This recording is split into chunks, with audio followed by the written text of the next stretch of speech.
I pulled into my own driveway on a Tuesday afternoon, and the first thing I saw was the strange car. It was a black Lexus, the kind that costs more than my first two cars combined, and it was parked right where I usually put my old sedan. My groceries were in the trunk: milk, eggs, a chicken for dinner. Just a normal day, except for the Lexus and the three people standing on my front porch like they were posing for a magazine. Two of them I knew: my son George and his wife, Kelly. The third was a man in a crisp gray suit, holding a leather-bound folder.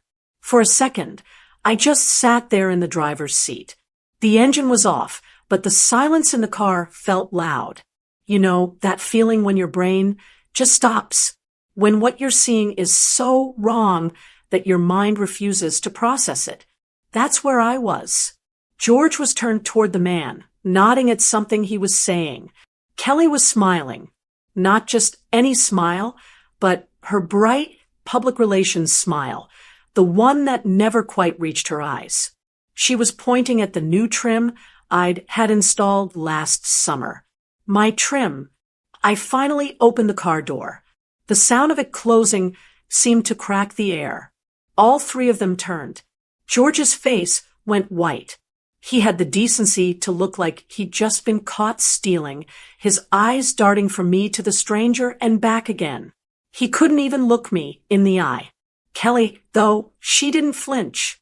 Her smile only got tighter.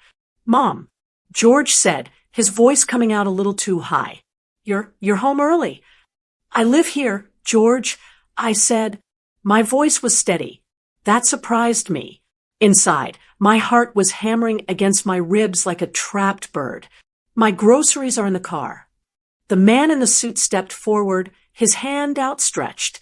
He was all polished shoes and expensive cologne. "Mrs. Wedgeworth, I presume?" "A pleasure. I'm Mr. Carter." I looked at his hand, then back at his face. I didn't take it. "I don't believe we have an appointment," I said. Kelly let out a little, tinkling laugh. It was the sound of a small, sharp piece of glass. "Oh, Mom, don't be silly.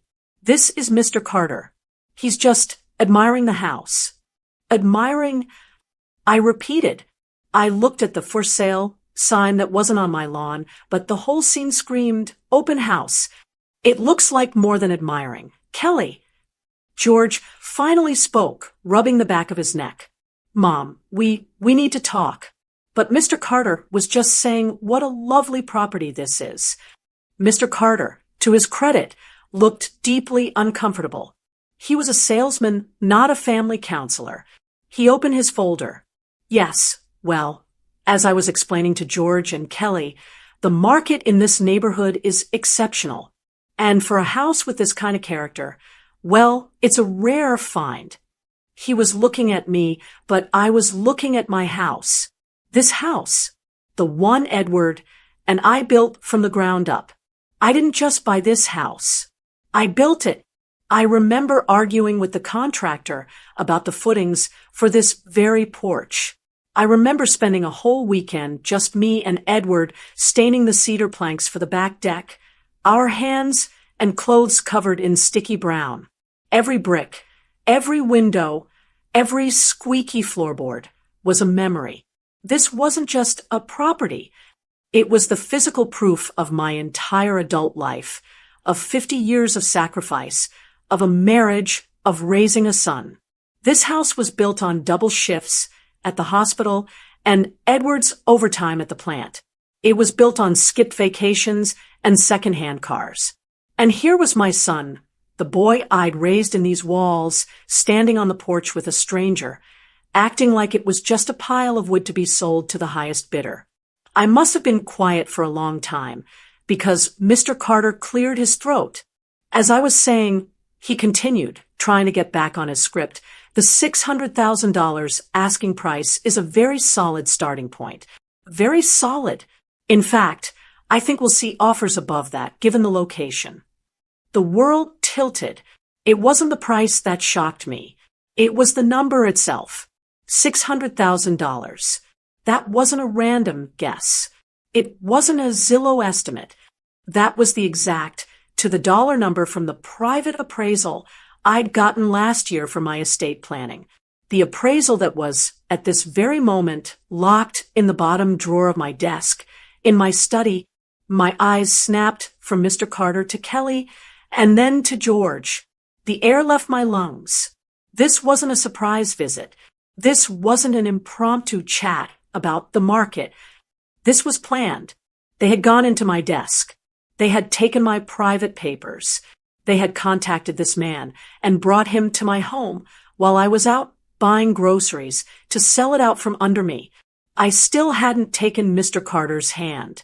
He finally, awkwardly, lowered it. "Mom."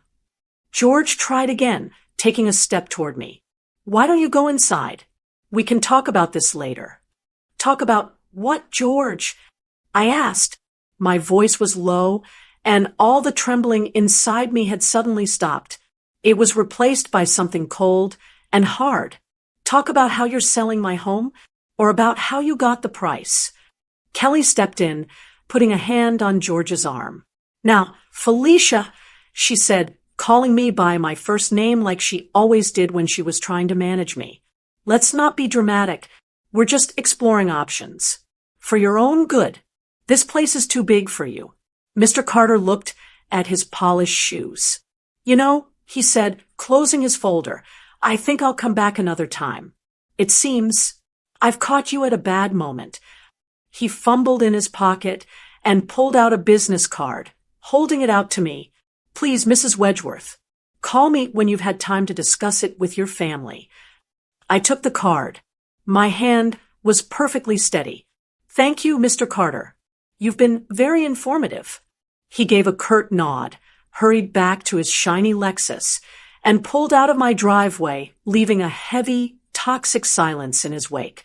I stood there on the walkway, the groceries still in the trunk, the chicken for dinner slowly getting warm. I looked at my son, who couldn't look at me, and my daughter-in-law, who was looking at me with an expression I couldn't quite place. It wasn't guilt. It was impatience. I turned, walked past them without a word, put my key in the lock, and opened my front door. The fight wasn't going to be now. Not on the porch for the neighbors to see. I was 68 years old. I'd buried a husband, I'd raised a son, and I'd built this house with my own two hands. I wasn't about to lose it to a man in a cheap suit and a daughter-in-law who thought I was too old to matter.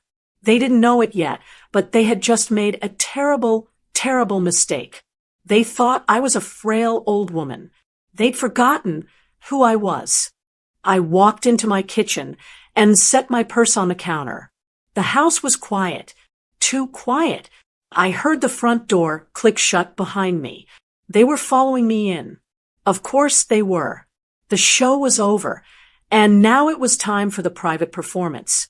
I stood there for a long moment, my back to them, just staring at the ceramic tile Edward and I had picked out in 1983. I could still hear his voice. "Not the beige, Felicia. Let's have some color in our lives." We went with the blue.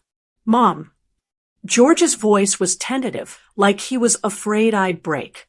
I turned around slowly. Kelly was already in attack mode. Her arms crossed, her designer handbag still on her shoulder, like she couldn't wait to leave. "Well, that was a disaster," she said. Her voice was sharp. "You really embarrassed us, Felicia. Mr. Carter is a very important man." I looked at her, really looked at her. "I embarrassed you? That's interesting. I don't remember inviting Mr. Carter over. I don't remember inviting you either." George stepped forward, holding his hands up like he was trying to calm a spooked horse. "Mom, look, we were going to tell you. We were just waiting for the right time." I almost laughed. It was a cold, dry sound that didn't have any humor in it. The right time? When the moving truck was in the driveway, or after you'd already signed the papers. I took a step toward him.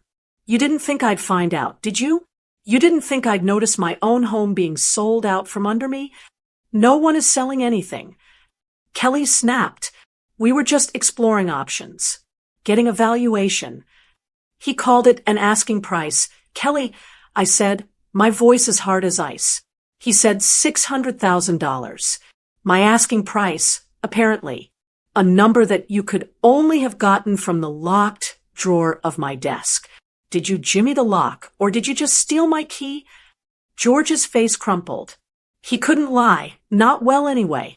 He was a terrible liar. Kelly found the appraisal. She was looking for a stamp. A stamp, I repeated. I stared at my son. The boy I'd taught to ride a bike on this very street. The boy whose fevers I'd nursed in the bedroom upstairs. A stamp. In my private desk. In a locked drawer. Mom. George pleaded, and his voice was thick with a weakness that made me angrier than the lie itself. Mom, we're just trying to help you. It's too big for you now. Those words. It's too big for you now. It was like a punch to the gut. Too big. As if I was shrinking. As if my life, which had filled every corner of this house, had suddenly contracted, and I was just a little old lady rattling around in an empty box. I looked past him, through the doorway into the living room. I saw the fireplace that Edward and I had built, brick by brick, one disastrous weekend. We had more mortar on us than on the bricks by the end, and we'd laughed so hard I thought my ribs would crack. I looked at the scratch on the hardwood floor by the staircase, where a 6-year-old George had tried to ride his tricycle inside. This house wasn't just a house. It was a record. It was the story of my marriage, my motherhood, my entire life. It was the last place on earth that still felt like Edward was just in the other room, about to walk in and ask me where I'd left the newspaper. And they were standing in my kitchen, telling me it was too big. It's not that it's too big for me, George, I said, my voice dangerously quiet. It's that it's just the right size for you. Or for Kelly, anyway. What's the plan? Sell this, put me in a what? A home. A little apartment, and you take the cash. Kelly scoffed, her face twisting in disgust. Oh my God! You are so ungrateful. We are trying to help you. This house is a money pit. The taxes alone are ridiculous. And you all alone, you could fall. You could get sick. We found this lovely senior community over in Glendale. It's beautiful. It has a nurse. A nurse, I repeated. So there it was. It wasn't just a sale. It was an eviction. My son and my daughter-in-law were trying to have me put away. They were trying to trade my home, my independence, and my entire life for their own convenience. This wasn't about love. It wasn't about helping me.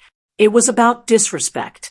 It was about them seeing me as a problem to be managed, a burden to be shuffled off to a community so they could cash in the check from my life's work. Get out, I said. George blinked. What? I said, get out. I pointed to the door. Both of you. Get out of my house. Felicia, you are not being reasonable, Kelly started. We are your family. We have a right. You have no rights in this house. I cut her off. The coldness in my voice was absolute. Not anymore. Go. Now. Kelly grabbed George's arm. Fine. Fine. We'll leave. But, George, this just proves my point. She's not capable of making her own decisions anymore. She pulled him out the door. George looked back at me one last time, his eyes begging me to what? To understand? To forgive him?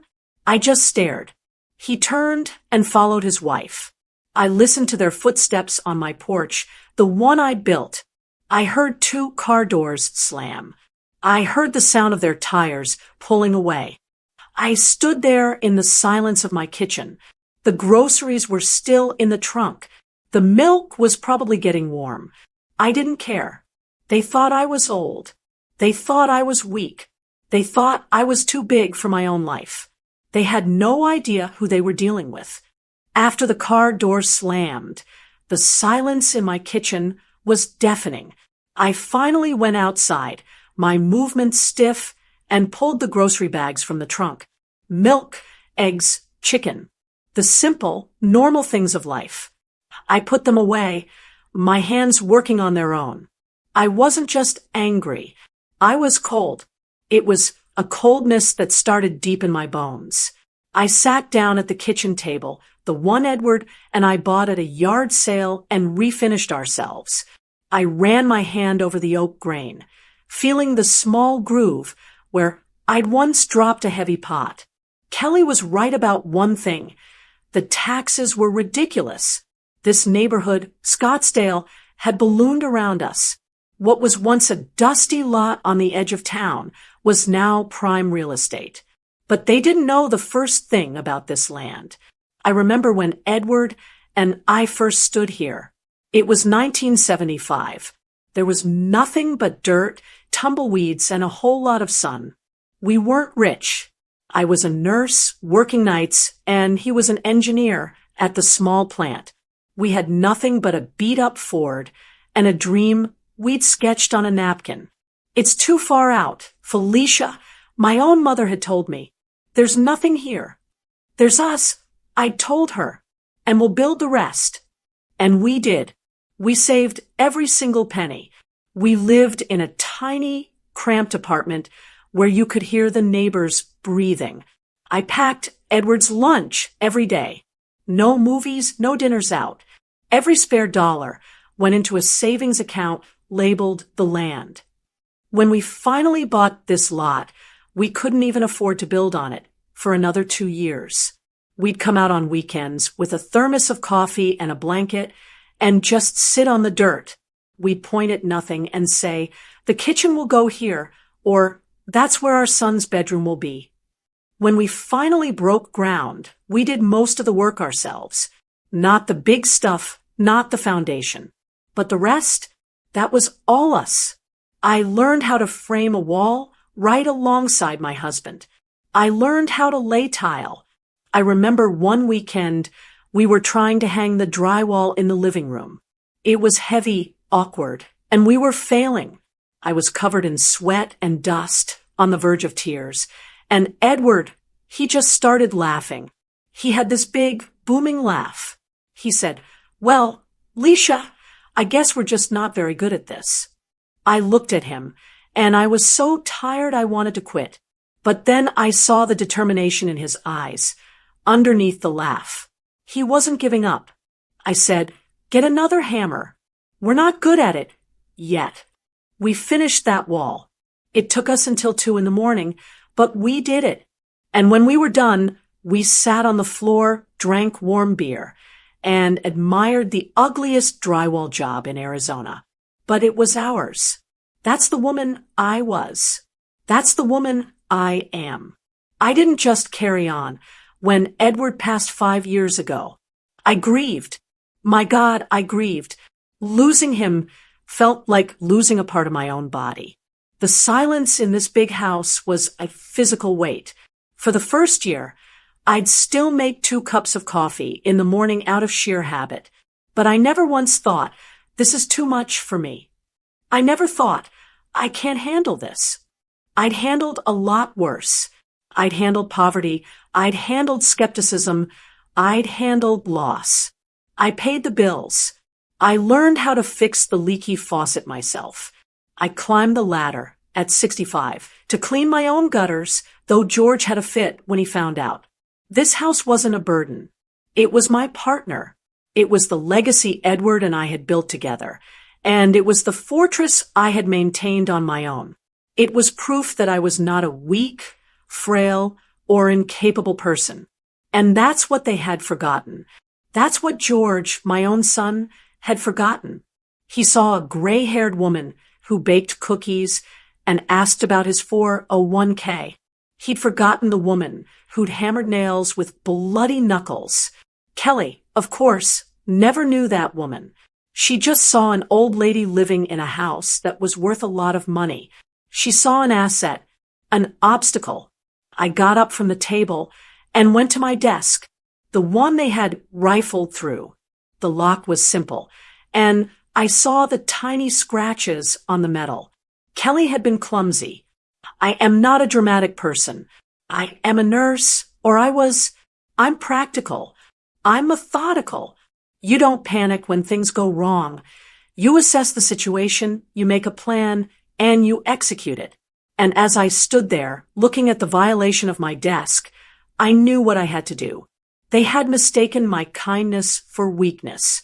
They had mistaken my grief for incompetence. They were about to be reminded, in no uncertain terms, who Felicia Wedgeworth really was. After the big confrontation, a horrible, cold quiet settled in.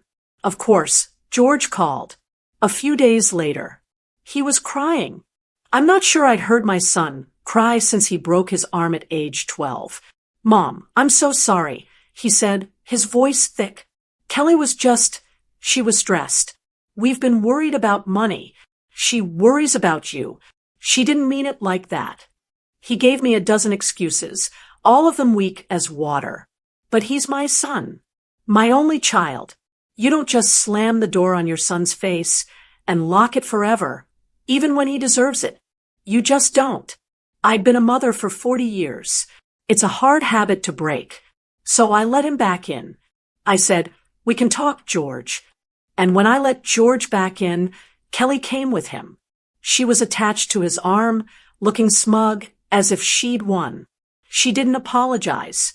She just said, I'm glad you're ready to be reasonable, Felicia. And that's when the real invasion began. It wasn't loud, like that first day with Mr. Carter. It was quiet. It was like a slow, creeping rot. It started in my kitchen. Kelly would come over with George for Sunday dinner, and she'd walk right past me at the stove, open my pantry, and start reorganizing. You'll be able to find things so much easier now, Felicia, she'd say, her voice bright and false, moving the cans of crushed tomatoes I'd kept on the left shelf for 20 years. She was helping, always helping. She helped me by moving my mother's china from the dining room hutch to a high-up cupboard, saying it was too fussy for the dining room. She helped by decluttering the guest bathroom, which meant she threw out my favorite lilac-scented soaps and replaced them with some kind of black, gritty charcoal stuff in a bottle that looked like a science experiment. Then, she started having guests. Her guests. I came downstairs one Tuesday morning, after sorting my linens, to find 3 women I'd never seen before sitting in my living room. They were all in tennis outfits, holding coffee mugs. Kelly was at the counter, pouring from my wedding present silver coffee pot, like she owned it. Oh, Felicia, there you are, she said, as if I were the one who was late. Girls, this is George's mother, Felicia. Felicia, this is Marge, Barb, and Sue from the club. I just stood there, in my own house, being introduced like a distant relative who was visiting. The women smiled at me, a quick, dismissive little smile, before turning back to Kelly to talk about someone's tennis elbow. I wanted to tell them all to get out, but I looked at Kelly, who was laughing and tossing her hair, and I felt that same coldness. She was marking her territory. She was showing her friends what would soon be hers. I knew, just knew, that if I made a scene, I would be the one who looked crazy. So I just said, nice to meet you, and went back upstairs. I sat on my bed, my hands trembling. This was my home. This was my home. But the worst, the absolute worst, came a few weeks later. I had a doctor's appointment, just a routine checkup for my blood pressure. I was gone for maybe 3 hours. I came home, pulled into the driveway, and saw George's car. I was glad, for a second. Maybe he'd come alone. Maybe we could talk. I walked in the front door, and the first thing that hit me was the smell. A sharp, chemical smell. Paint. I turned the corner into my living room, and my heart stopped. It was gone. My living room was gone. The walls, which had been a warm, buttery yellow for 30 years, were now a flat, lifeless, ugly beige. My curtains, the heavy floral ones that Edward and I had spent a week picking out, were gone. In their place were thin, gray cloths that looked like they belonged in a hospital. And my chair, The big, overstuffed armchair with the worn arms, the one I sat in every single night to read, the one that was perfectly shaped to my body, the one where I'd rocked George to sleep as a baby. It was gone. In its place was a hard, modern-looking thing with skinny wooden legs. Kelly and George were standing in the middle of the room. George was holding a wet paintbrush. Kelly was beaming, her hands on her hips. "Surprise," she chirped, her voice echoing in the half-empty room. "I've been dying to update this space. It was so dated." She looked around, her eyes shining. "This room feels so much more open now, doesn't it, George?" George just mumbled, "Yeah, Kel, it's open." He wouldn't look at me. He just kept staring at the wall he'd been painting. My wall. I couldn't speak. I couldn't move. She had taken my memories and thrown them out. She was erasing me. She was painting over my life with beige. Finally, I found my voice. It was just a whisper. "This is still my home, Kelly." She turned and actually waved her hand like she was shooing away a fly. "Oh, Felicia, don't be fussy. It's just stuff. You should be thanking me. This adds at least 10,000 to the resale value." The resale value. She said it right to my face. I looked at George. He was carefully wiping a drop of beige paint off his thumb. He was actively, physically helping her do it. I wanted to scream. I wanted to tip over the paint can and ruin the rug. But I knew what would happen. I would be the hysterical old woman. I would be the one making a scene. Kelly would look at George with sad, patient eyes as if to say, See what I have to deal with. And my son would nod. I did what I had to do to survive. I bit my tongue so hard I tasted blood. I swallowed the rage. I told myself it was just paint. I was trying to keep the peace. I was trying not to lose my son. But that night, as I tried to sit on the new, stylish, and horribly uncomfortable sofa, I knew I'd already lost him. He was standing right there, watching his wife tear my life apart, and he was holding the paintbrush. That disrespected, it gnawed at me, it hollowed me out, and I knew that keeping the peace wasn't an option anymore. That beige paint was a wound. It was a statement. Every time I walked into my own living room, the smell of it, the dead, flat color of it, told me I didn't matter. It was a constant reminder that they saw my home, my life, as a thing to be updated and sold. I stopped trying to keep the peace. Peace was gone. Now it was just a Cold War, and I was the only one who hadn't realized it. My late husband, Edward, had a study. It was off the living room.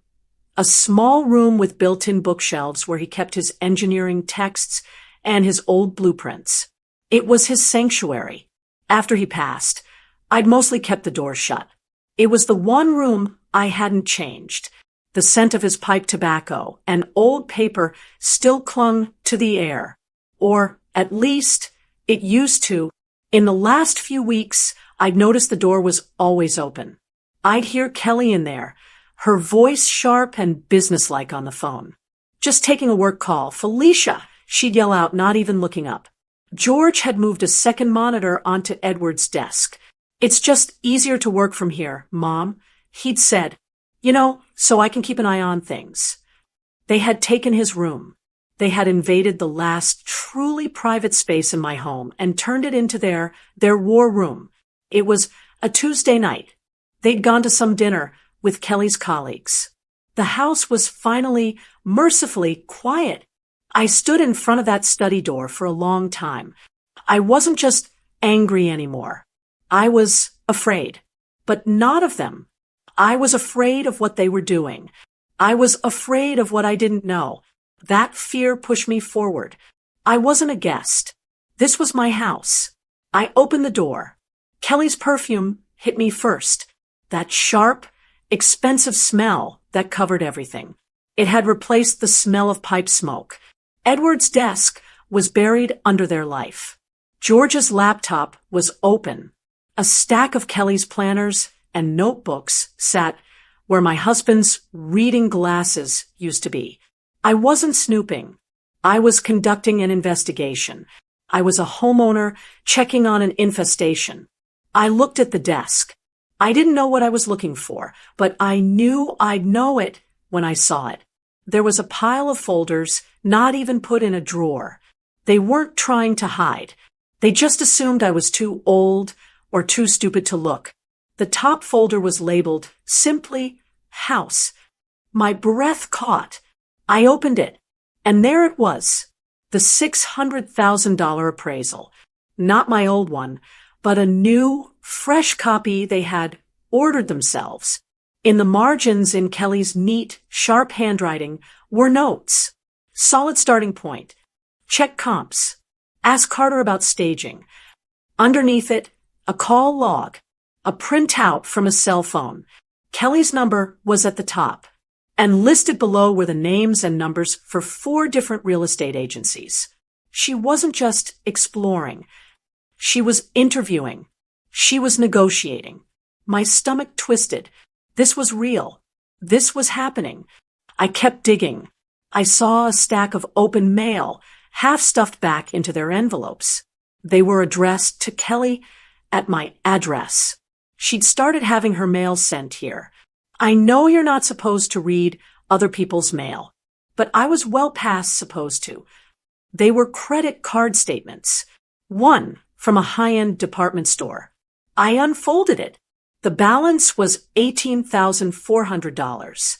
My hand flew to my mouth. I grabbed the next one. A Visa. The balance was $22,000. A third one, $15,000. She was drowning. It was over $50,000 in debt that I could see right on the desk. It all clicked into place. The desperation, the redecorating, the push to get me out. My house, my $600,000 home, wasn't just a convenient upgrade for them. It was a lifeline. It was a bailout. They were going to sell my life's work to pay for Kelly's shopping habit. I felt dizzy. I sat down in Edward's old leather chair. My chair now. My hand brushed against the desk blotter. There was a single piece of paper tucked underneath it. Just one, folded in 3. It looked official. I pulled it out. My fingers felt numb.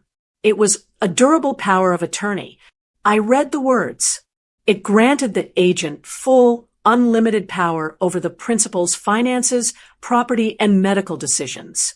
The principal was me, Felicia Wedgeworth. The agent was Kelly Wedgeworth. It gave her the right to sell, mortgage, or otherwise dispose of any and all real property. It gave her access to my bank accounts, my retirement, everything.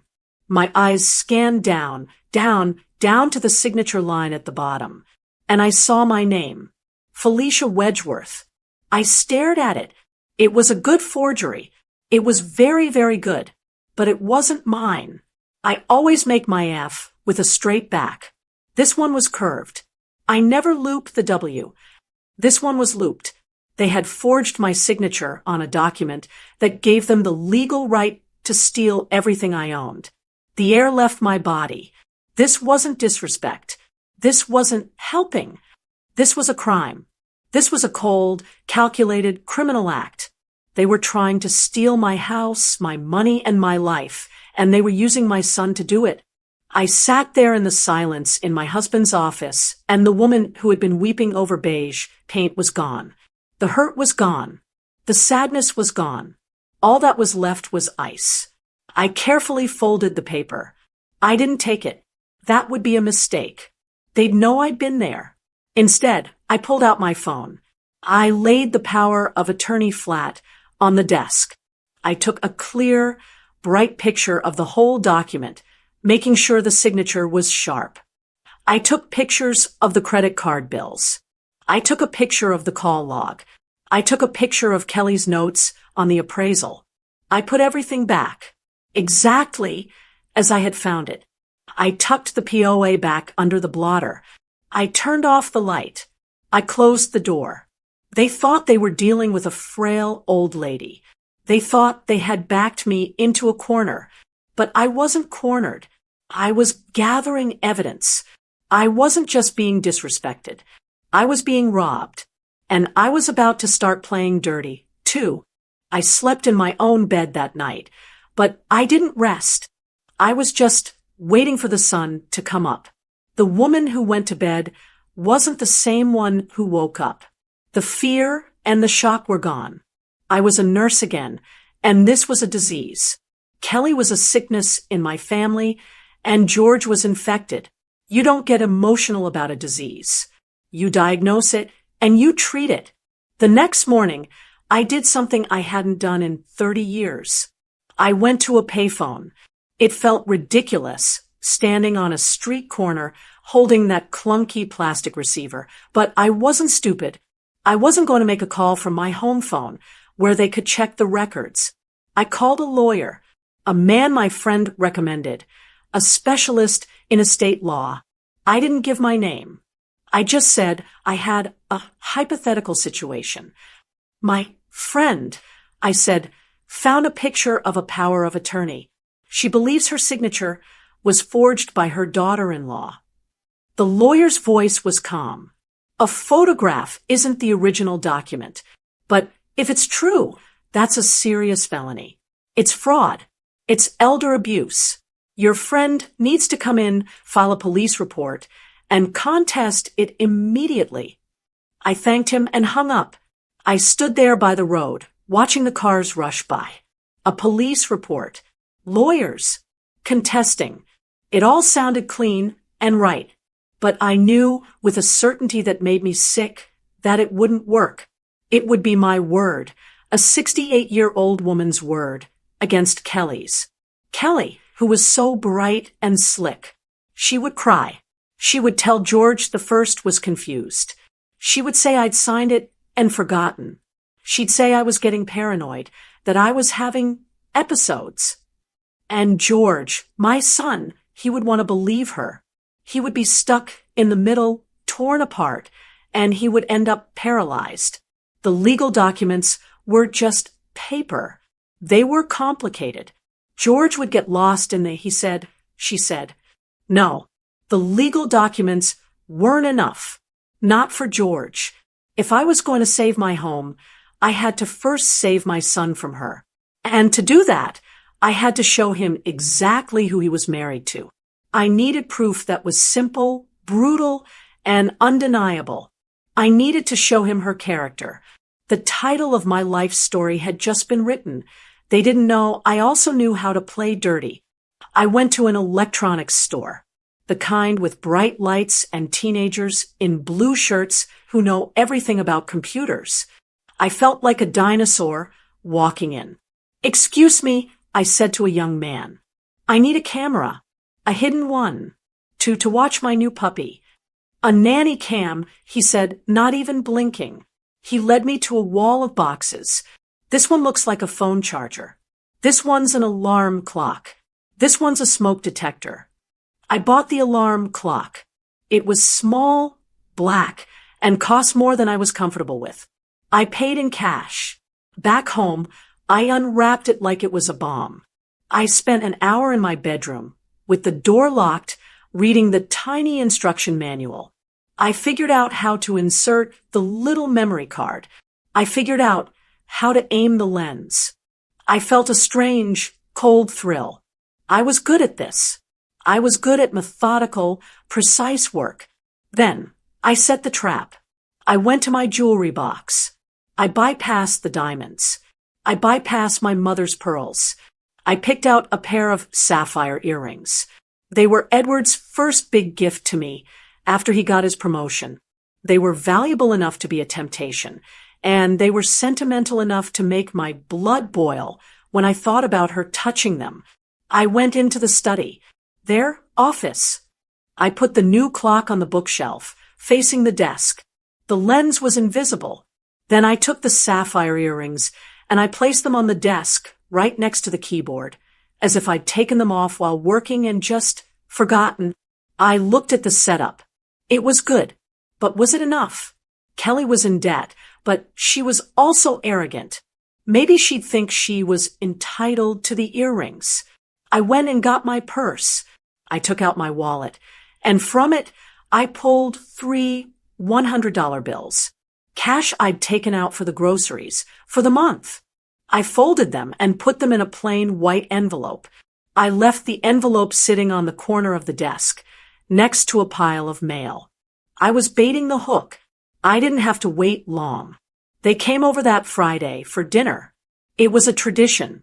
Our family night, Kelly called it. I cooked the chicken I bought the day I first saw Mr. Carter. It felt appropriate. I smiled. I asked George about his work. I complimented Kelly on her new blouse. I was the perfect, sweet, slightly out of it old mother. I let my hand tremble a little when I poured the iced tea. After dinner, Kelly did exactly what I knew she would. She sighed. I've just got to send one quick email for work. Of course, dear, I said. You know where the office is.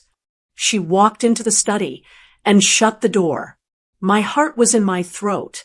I sat at the kitchen table across from my son. I talked to him about the weather. I talked to him about the rose bushes. Every part of my body was screaming. I could hear the faint murmur of her voice from the other room. After about 10 minutes, the door opened. She came out smiling. All done, she chirped. She didn't have the earrings on. She didn't mention them. She didn't mention the cash. She just picked up her wine glass and started talking about a new restaurant she wanted to try. They left an hour later.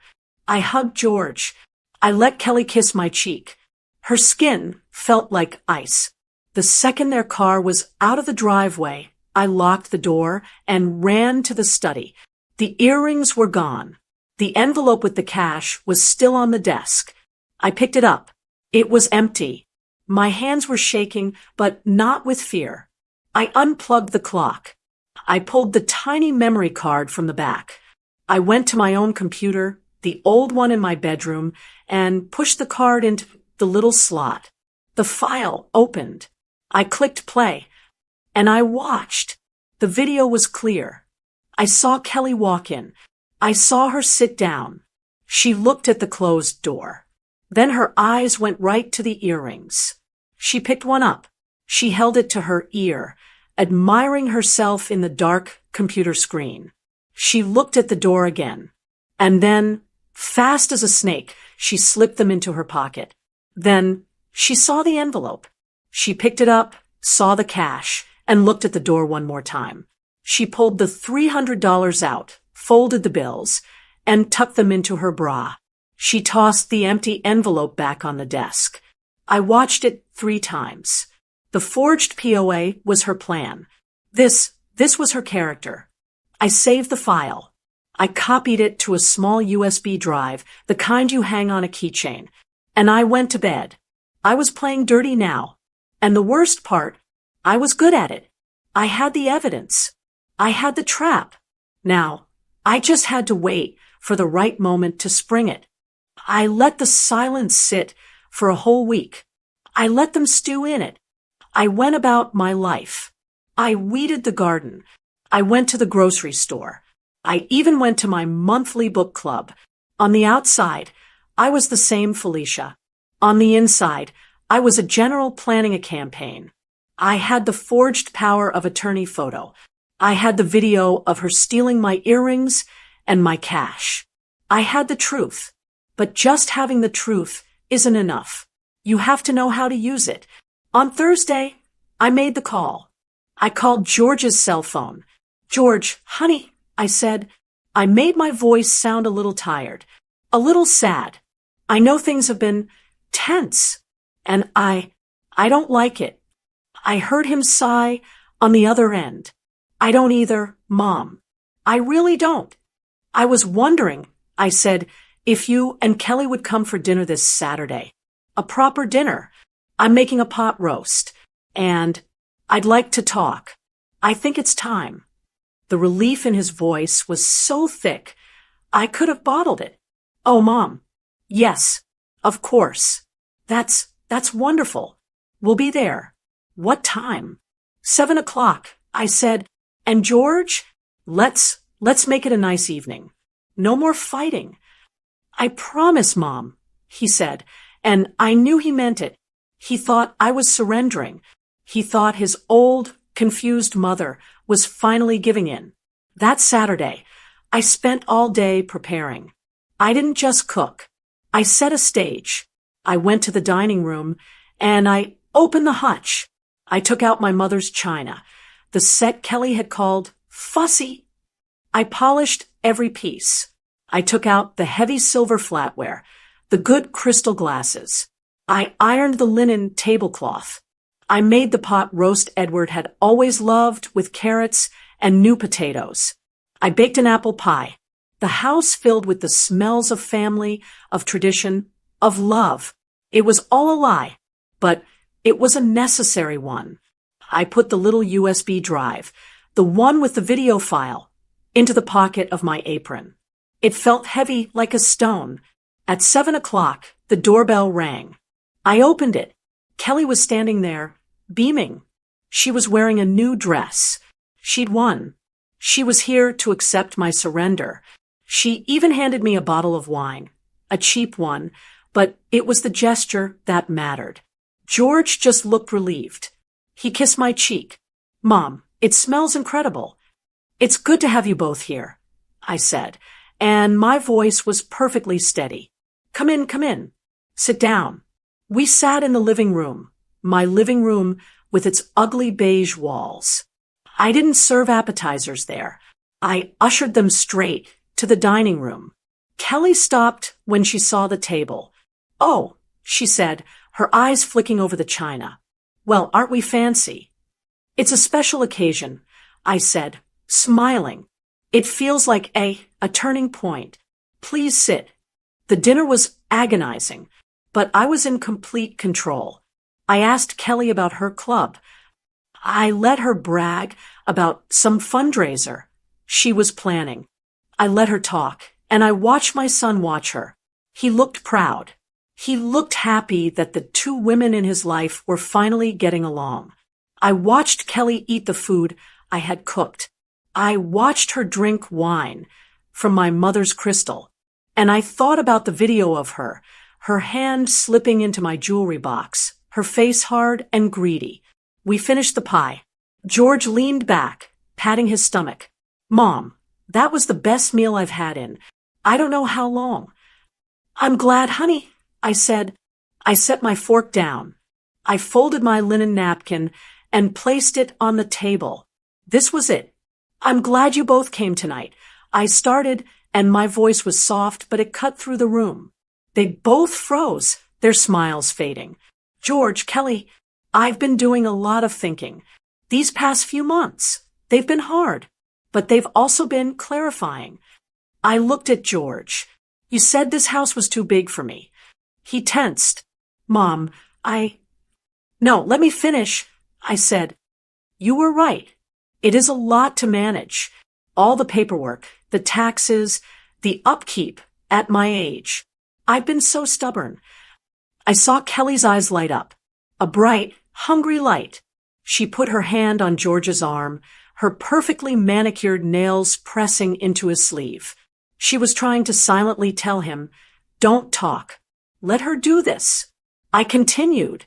I've been thinking a lot about my future, and I think it's time for us to make some decisions together as a family. Kelly couldn't hold back. Her voice was syrupy sweet. Oh, Felicia, of course. We're all in this together. She squeezed George's arm. I told George you'd see it our way. We just want what's best for you. We're a family. We're a team. George let out a long, slow breath. Mom, that's wonderful. We can help. We can look at those places I mentioned. We can handle all the paperwork, whatever you need. The paperwork, I said, nodding slowly. Yes, that's the most important part, isn't it? Making sure everything is handled legally. Exactly, Kelly said, leaning in. She was vibrating with the victory. Well, I said, I'm tired of fighting. I started to stand up. I think if you're both finished with dessert, We should go into the study. There are a few documents I think we need to discuss to make everything official. Kelly's smile was so wide it looked like it must have hurt her face. She thought I was going to sign. She thought I was going to hand her the keys to my entire life. That, she said, standing up and smoothing her dress, is the best idea you've had all year, Felicia. She led the way. She actually led the way, walking into Edward's study like she already owned it. George followed her, looking like a man who just had a mountain lifted from his shoulders. And I followed them both, my hand in my apron pocket, my fingers wrapped tight around that little piece of plastic and metal. The show was over. The real performance was about to begin. We walked into the study. My study. Kelly, full of confidence from the pie and wine, walked right past me and sat down in Edward's leather chair. Behind his desk, she put her hands on the armrests, as if she were a queen taking her throne. George, my son, just looked tired, but relieved. He leaned against the bookshelf, happy that the fight was finally over. I stood by the door, and for a moment, I just watched them. They had made this room theirs. They had made my home theirs. They thought they had won. Well, Kelly said, smiling, let's get this over with. What documents are we talking about? We can call Mr. Carter on Monday. We could, I said. I walked over to the desk. George's laptop was still sitting there, open. You've both been working so hard in here. I thought I'd use your computer. Keep things simple. Kelly's smile faltered. Just a little. I touched the mouse pad. The screen flickered to life. I had prepared a folder on the desktop. I'd named it Future Plans. First, I said, I wanted to see the paperwork you'd already started. I clicked, and the first image opened. It was the photo of the $600,000 appraisal. George squinted. Mom, what is that? That, I said, is the appraisal Kelly ordered, with her notes in the margin. Solid starting point. You were very confident, Kelly. Kelly's face went from smug to hard. I was just getting a number for us. For our discussion. Were you? I clicked again. The phone log appeared. 4 different real estate agencies. Kelly, you were shopping for a commission, not starting a discussion. Mom. George pushed off the bookshelf. What is this? You're attacking her. We told you we were just trying to help. Help, I repeated. I looked right at my son. Is that what you call this, George? I clicked the last file in the folder. The big one. The picture of the power of attorney. The one with my forged signature. I zoomed in. Right on the name. Felicia Wedgeworth. George stared at the screen. He was confused. It's the power of attorney. You signed it. See? We can handle everything. Did I, George? I asked. My voice was quiet. Look at it. Look at the F. When, in your entire life, have you ever seen me make my F with a curve? When have you ever seen me loop my W? George's blood drained from his face. He looked from the screen to me and then to Kelly. Kelly exploded out of the chair. She's lying. She's paranoid. Felicia, you did sign it. You signed it last month and you've forgotten. George, I told you this would happen. I told you her mind was going. She's confused. George looked at me, his eyes wide with panic and, worst of all, doubt. Mom, it's been a stressful time. Maybe you did forget. I let the silence hang in the air. This was it. The moment I knew would come. I shook my head, slowly. My mind. Yes, that's what you were counting on, wasn't it, Kelly? That I was just a confused old woman. That I'd be an easy person to frame. I turned to her. I was afraid you'd lie. I was afraid you'd say exactly that. I reached into my apron pocket. I pulled out the small black USB drive. The problem with a forged document, I said, is that it's just he said, she said. I knew you'd rely on George being stuck in the middle. So, I decided to see what else you were capable of. Kelly's eyes locked on the USB drive. Her face, for the first time, showed pure animal fear. What is that? She whispered. This, I said. I walked past her and plugged it into the side of the laptop. It's just a little something I picked up.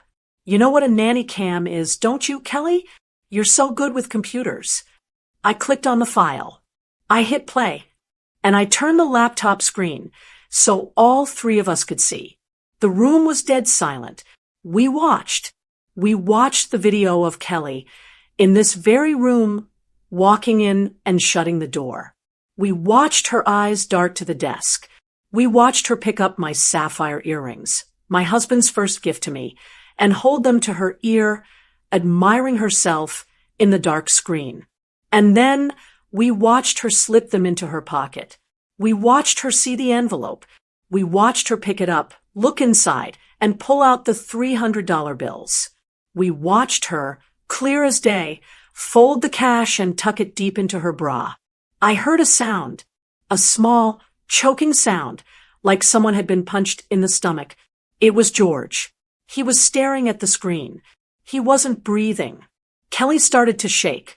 It's a trick. She set me up. Felicia, you tempted me. It was a test. That's not fair. I was going to give them back. I was just holding them. And the money, I was going to use it to buy you groceries. You set me up. It was the confession that finally broke my son. He turned to his wife. His face was white. He didn't yell. He whispered, You took them. He looked at her, his eyes tracing her face, as if he'd never seen her before. The credit cards. The debt. Oh my God, Kelly. The debt. This was never about helping her. This was about you. You were going to sell my mother's house to pay for clothes. Kelly grabbed his arm. George, baby, listen to me. She's twisting you. She's a manipulative old. Don't, I said. My voice was like a whip. Don't you dare finish that sentence. I calmly reached over and pulled the USB drive from the laptop. I closed the screen. Get your things, Kelly. She stared at me. What? I looked at my son, who was still frozen, his world in pieces. George, your wife is a thief. She is a forger. She is not welcome in this house ever again. You can go with her or you can stay, but she is leaving. Now, George. Kelly shrieked, her nails digging into his arm. Don't let her do this. Don't let her do this to us. He ripped his arm out of her grasp. He couldn't even look at her. He just stared at the blank computer screen. Just go, Kelly. Please. Just go. Her face changed. The panic and the fake tears disappeared. And all that was left was a hatred so pure it was shocking. She looked at me. I stood up straight. I wasn't the tired, sad old woman from the dinner table. You thought I was just some old woman. I said, my voice low and clear. You thought you could paint over my life, steal my memories, and then sign away my future. You thought I was weak. I took a step toward her. I may be older, but I am not weak. Now, get out of my house. You will never take what's mine without a fight. She grabbed her purse from the desk, her hands shaking with rage. She stormed out of the study. She didn't just leave, she fled. A few seconds later, the front door slammed. So hard, I thought the glass would break. And then silence. Just me and my son, standing in the wreckage. He finally looked up at me, his eyes full of a shame and a heartbreak so deep I could barely stand to look at it. He opened his mouth, but no sound came out. He just broke. He covered his face with his hands and began to sob. I stood there in the quiet of my husband's study, and I watched my son weep.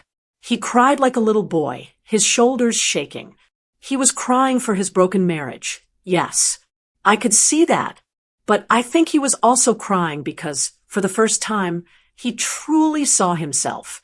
He saw the weakness. He saw the man who had held the paintbrush while his wife painted over his mother's life. He saw the man who was so desperate to keep the peace that he had willingly blinded himself to the truth. I didn't rush to comfort him. I didn't pat his back. The time for that was over. The woman who would have coddled him, who would have made excuses for him, was gone. After a long minute, his sobs quieted down. He wiped his face with his sleeve, not looking at me.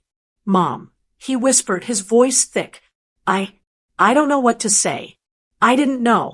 I swear to God, I didn't know about the paper. I didn't know about the money. You didn't want to know, George," I said. My voice wasn't angry. It was just true. That's the real problem. You saw her redecorating my house. You saw her disrespect. You felt it, but you chose to believe the lie because the truth was too difficult. He just nodded, accepting it. The fight was gone. What do I do now?" he asked. He looked small. "You go home," I said, "or to a hotel. I don't know. And you figure out who you want to be. You figure out if you're a man who stands by a woman who commits a felony, or if you're the man I thought I raised. That's your choice, not mine." He nodded again. He looked around the room, at the desk, at the chair. He understood, finally, what he had helped to violate. "I'm sorry, Mom," he said. He walked out of the study, and he left. He didn't look back. And I was alone in my house. Truly alone, for the first time in months. And the silence was wonderful. I walked into the living room. That horrible, flat, lifeless beige was still on the walls. But it looked different to me now. It wasn't an insult anymore. It was just paint. Paint that could be covered.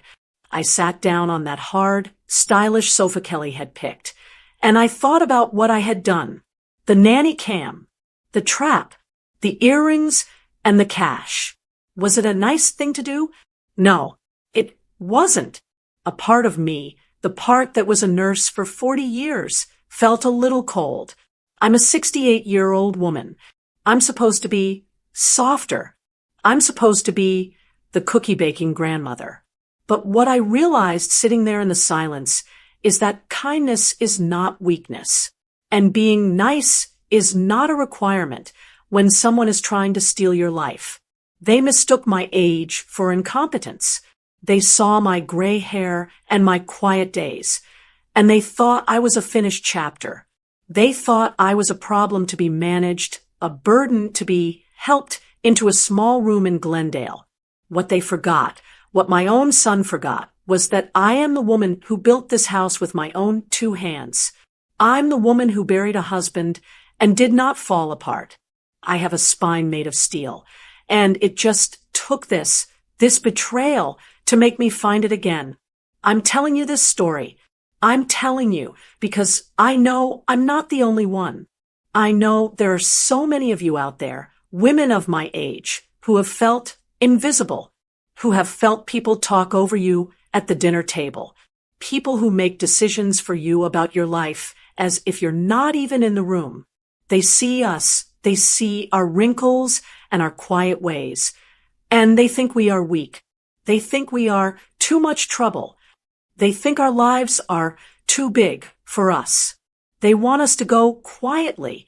They want us to hand over the keys to the lives we spent a lifetime building. I am here to tell you, do not go quietly. We are not weak. We are not finished. We are the generation that survived. We have a strength in our bones that they haven't even begun to test. We don't give up. We rise. We fight. And we protect what we've worked for. My story, it had a hard ending, but it's my ending. George and we're talking. It's slow. It will take time. But he's in therapy. He's trying. Kelly is gone. I'm getting my living room repainted next week. Back to the warm, buttery yellow. Now, I want to hear your story. Have you ever felt your family take advantage of you? Have you ever felt disrespected or pushed aside just because of your age? And here's the big question. The one I still turn over in my own mind. Do you think my trap was justified, or did I go too far? Leave your thoughts in the comments below. This is our community. This is where we share, and this is where we remind each other that we are not alone. If this story felt real to you, if it touched a part of your own life, please like this video, share it with someone who needs to hear it, and be sure to subscribe to the channel. We have a lot more to talk about. Lastly, remember to download this wonderful book called Coming Back to Myself, 60 Liberating Truths to Find Yourself Again. You'll find it in the pinned comment below. Now, if you like this story, go ahead and click on the next video appearing on your screen, because in it is a story of betrayal and revolt like you've never seen before on her Kindle Stories. Thank you for listening.